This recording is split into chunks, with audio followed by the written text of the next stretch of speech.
Ang bahaging ito ay hatid sa inyo ng Department of Agriculture Region 12. Makabibili na ng sariwa at abot kaya mga produktong pang-agrikultura at iba pang local products ang mga travelers sa General Santos City International Airport. Kasunod ito ng pagbukas ng DA-12 ng Kadiwa Kiosk sa nasabing paliparan. Ayon sa DA-12 na pinamumunuan ni OIC Regional Executive Director John Pascual, ito ang unang Kadiwa Kiosk sa buong bansa na binuksan sa isang airport. Nanguna naman sa launching nito ang Agribusiness and Marketing Assistance Division o AMAD ng DA-12. Katuwang ng ahensya ang local government unit ng Jansan, Civil Aviation Authority of the Philippines o CAAP at City Food Terminal Multipurpose Cooperative o CTF-FEMCO.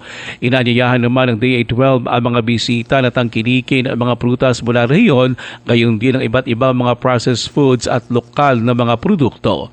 Ruel Usado, NDBC Bida Balita.